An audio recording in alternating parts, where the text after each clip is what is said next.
అధ్యక్ష, నాకు అవకాశం ఇచ్చినందుకు మీకు ధన్యవాదాలు అధ్యక్ష. ఈరోజు నేను కాలువల గురించి మాట్లాడదలుచుకున్నా. గత ప్రభుత్వము 10 సంవత్సరాలలో కూడా ఎక్కడ కూడా కాలువలలో పూడికలు అనేది తీపియలేదు. మరి ఈరోజు మన ప్రజాప్రభుత్వం అధికారంలోకి వచ్చింది కాబట్టి ONM కింద పెట్టి కాలువలలో పూడికలు తీపియాల్సిందిగా మీ ద్వారా నేను సంబంధిత మంత్రివర్యులను కోరుతున్నా అధ్యక్ష. మేము సొంతంగా కూడా చాలా కాలువలలో పూడిక దిగడం జరిగింది. కానీ ఇంకా కూడా ఆల్మోస్ట్ ప్రతి ఊర్లో కూడా ఈ సమస్య ఉంది. ఒకవేళ నీళ్ళు వచ్చినా కానీ ఇది కాలువలలో పూడిక దిగకపోతే నీళ్ళు అనేది ఆ ప్రెషర్తో వెళ్ళట్లేదు అధ్యక్ష. ఇది అందరికీ కూడా ఉన్న సమస్య కాబట్టి మన ప్రజాప్రభుత్వంలో ONM కింద పెట్టి దీన్ని చేపించవలసింది కోరుతున్నా. మరి ఇదే కాదు, నేనేదో మాట్లాడితే దానికి కూడా అంటే మీ ప్రభుత్వాన్ని వీళ్ళ ఎమ్మెల్యేలే అడుగుతుండని అంటున్నారు. మరి అడుగుతాము. 10 సంవత్సరాలు మా ప్రభుత్వము ఉండుంటే అది వేరే ఉండేది. మీ ప్రభుత్వం ఉంది, మీరు చేయలేదు కాబట్టే ప్రజలు మాకు అధికారాన్ని చేపట్టిండ్రు కాబట్టే మరి మేము అడుగుతున్నాం అధ్యక్ష. వాళ్ళు కనుక చేస్తుంటే ఇప్పుడు ఆ పరిస్థితి అనేది ఉండకపోయేది కదా. అది ఒకసారి ఆలోచించాల్సిందిగా నేను కోరుతున్నా అధ్యక్ష.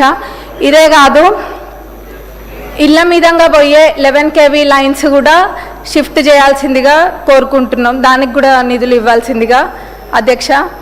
మరి అట్లనే మా పాలకుర్తి నియోజకవర్గంలో ఇటువైపు బ్లాక్ అంటే పాలకుర్తి, కొడకండ్ల మరి దేవరుప్పల మండలికి సంబంధించి ఇందులో ఏదో ఒక మండలంలో డిగ్రీ కాలేజ్ ఇవ్వాల్సిందిగా కోరుకుంటున్నాం.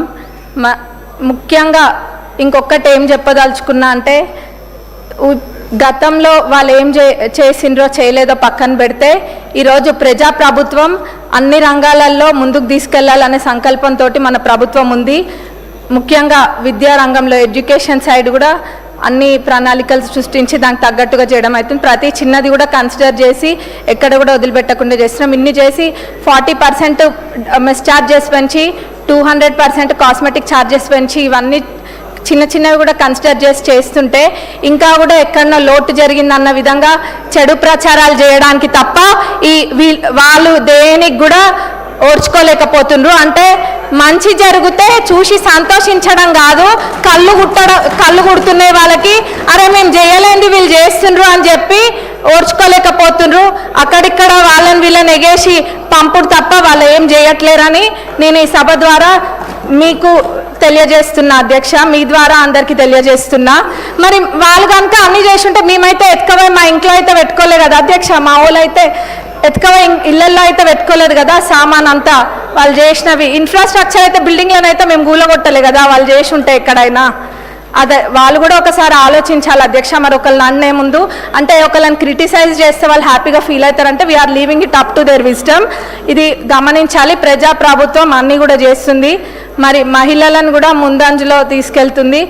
నేను ఒక ఊరికి వెళ్తే అక్కడ ఏదో ఇట్లనే పిల్లలది ఉంటే మహిళలు కూడా వచ్చిండ్రు. వస్తే మరి మీకు వడ్డీ లేని రుణాలు వస్తున్నాయా అంటే వస్తున్నాయి అని చెప్పినారు. చాలా సంతోషం వేసింది. ఎవరైనా వచ్చిన వాళ్ళు ఒకళ్ళిద్దరు చెప్పండి అంటే అక్కలు తీసుకుంటారు కానీ నోరు మటుకు గదపరు. చెప్పాలి వచ్చిన వాళ్ళు అని అంటే ఒక ఇద్దరు లేచిండ్రు. అందులో ఒకళ్ళు అన్నారు 8 లక్షలు పెట్టి హోటల్ పెట్టుకున్నాం మేమని చెప్పిండ్రు. ఇంకొక పెద్దమ్మ లేచి అన్నది మేము బట్టల దుకాణం పెట్టుకున్నాము అమ్మ అని చెప్పిండ్రు. చాలా సంతోషం వేసింది.